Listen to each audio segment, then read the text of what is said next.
Capítulo 2, Opções Europeias. A gente vai apresentar aqui, nesse capítulo, a precificação de opções europeias, em contraste com as americanas, que vão ser vistas em outro capítulo. A gente já falou sobre a diferença delas. As opções europeias elas podem ser executadas somente na data de vencimento, caso sejam executadas. As americanas elas podem ser executadas em qualquer data, até a data do vencimento. Essa é a diferença. Seção 2.1, modelo de um período. Nesse livro a gente vai apresentar um modelo CRR, que é o Cox-Ross-Rubinstein, que é um modelo binomial de ativos. No caso, aqui a gente vai focar em ações. Esse modelo ele é bem simples, mas ele é muito mais sofisticado do que parece e é bastante utilizado na prática. Porque a simplicidade dele é que assim, você tem no tempo zero, você tem o valor S0 da ação, e no tempo 1 você assume que tem só duas possibilidades, daí o nome binomial.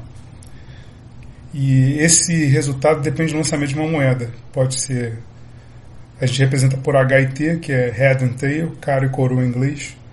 Então você tem aqui S1 de H e S1 de T, os dois valores possíveis no tempo 1. Nota também a notação S0, aqui é o tempo, S1 é o tempo 1, subíndice.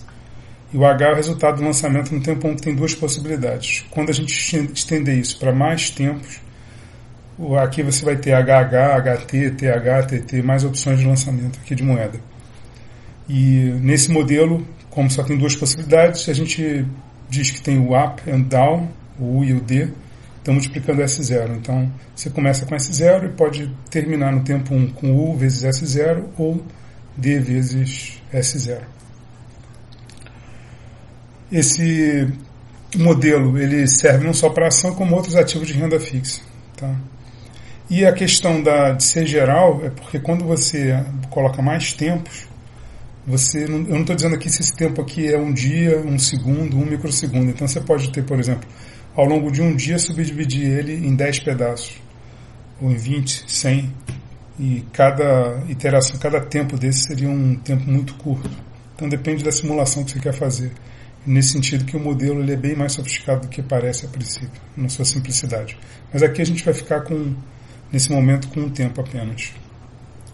Uma observação importante é que o valor do dinheiro ele muda ao longo do tempo. Então, ao contrário da física, que as unidades metro, quilo, newton, elas não mudam quando o tempo passa, em finanças a própria unidade em si, que é o dinheiro, muda. E isso é um erro fatal que gera uma piada que eu sempre faço, né? Agora os jornalistas são mais cuidadosos com isso, mas tinha a manchete do jornal. Esse ano a Receita Federal teve arrecadação recorde. Eles faziam arrecadação nominal, então o valor nominal vai sempre aumentar. Se a inflação estiver correndo tudo bem ao longo daquele ano. E o que você tem que fazer é corrigir o dinheiro pela inflação, pelo tempo, né? Juros. E a maneira de corrigir, você tem dois modelos, que é o contínuo e o discreto. Nesse livro, como tudo é discreto, a gente vai ficar no modelo discreto.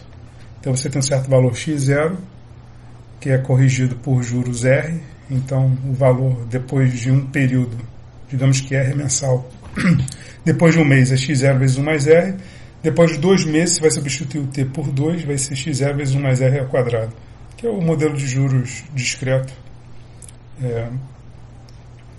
composto. Mas você tem também o modelo de juros contínuo, que você pode obter, vai ser um exercício, a partir do discreto, passando ao limite. Então, esses juros aqui, por exemplo, é mensal. E então você quer saber por um mês, então você bota T igual a 1. Mas esse juros poderia ser diário. Seria aproximadamente R sobre 30. E aí aqui o T seria 30. Quando você passa ao limite nisso, você obtém exponencial. Isso é um exercício de cálculo, basicamente. E dá para ver pela série de Taylor que para R pequeno é elevado a R. Na série de Taylor é 1 mais R, os dois primeiros termos. Então, substituindo aqui 1 mais R, dá 1 mais R elevado a T. Então, você obtém do contínuo para o discreto. Essa é a relação. Seção 2.2. Conceitos de finanças matemáticas. Primeiro é a ideia de conceito de carteira ou portfólio, que é carteira em inglês.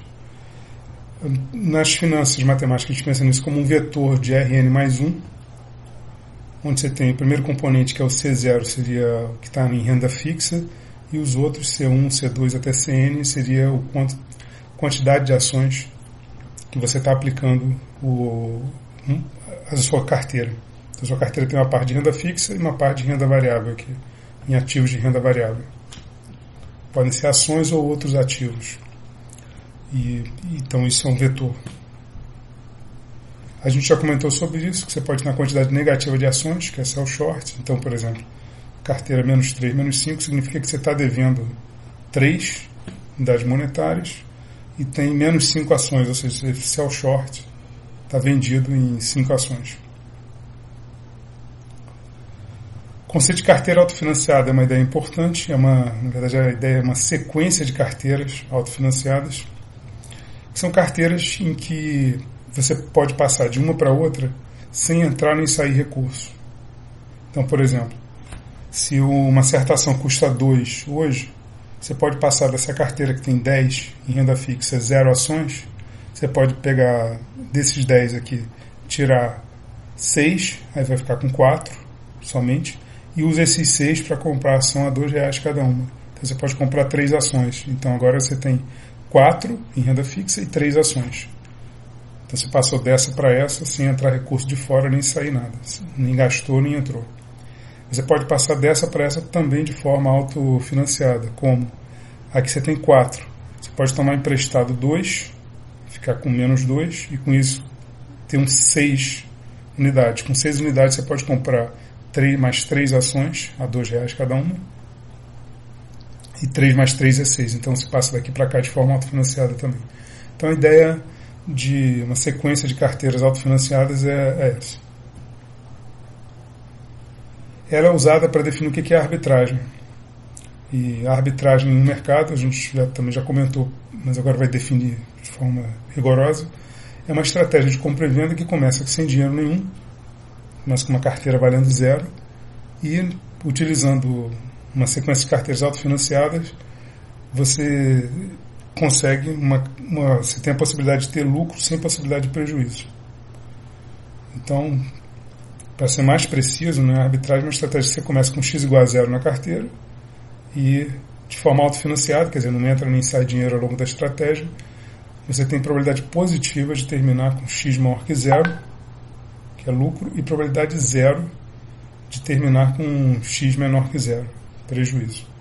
Nota que a probabilidade de terminar com x igual a 0 não entra aqui, tá? Você pode ter uma probabilidade positiva, mas o importante é que você não pode ter probabilidade positiva de ter lucro sem probabilidade de ter prejuízo. Então, se tiver a probabilidade de ter lucro, tem que ter a probabilidade de ter prejuízo. Caso contrário, é arbitragem. E a gente tem esse princípio que não existe arbitragem no mercado. Tá? Porque, caso contrário, isso geraria basicamente dinheiro infinito numa aplicação, se existisse uma possibilidade assim. E no mundo real ocorrem oportunidades de arbitragem, mas a gente nesse modelo supõe que já cessou. Assim, você tem uma oportunidade de negócio, digamos um desbalanço de câmbio, alguma coisa assim. Só que a própria oportunidade vai fazer com que o preço seja corrigido. Tipo, a ação está abaixo do que deveria, muita gente vai querer comprar, no que muita gente começou a querer comprar, o preço vai subir, então essa arbitragem ela some. Então esse princípio da arbitragem pode ser violado por um tempo pequeno, tá? Agora, na economia real pode acontecer por tempo maior. Eu dou alguns exemplos. Aqui que eu vou parar só num. Você tem um certo local com uma certa demanda de consumidor e não tem loja para suprir essa demanda. Então você pode ir lá abrir uma loja nesse local que não tinha nenhum concorrente. Vai levar um tempo, mas outros comerciantes vão eventualmente se instalar na região e vão retirar essa arbitragem. Mas o processo de arbitragem em si é uma coisa positiva, que eu deixo aqui, encerro a sessão falando sobre isso, que você pode ser visto como o papel do empreendedor. O empreendedor é um buscador de arbitragem, ele está buscando oportunidade de negócio.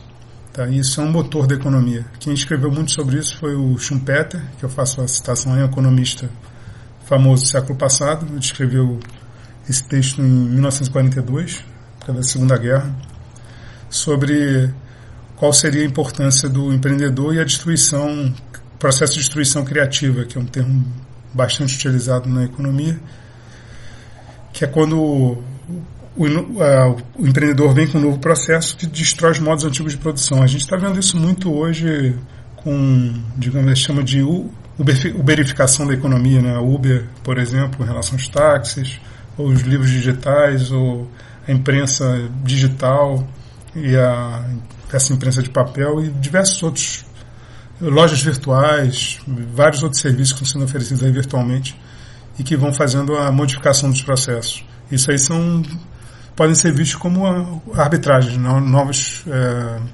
lugares para se conseguir um certo lucro. Isso é o papel do empreendedor.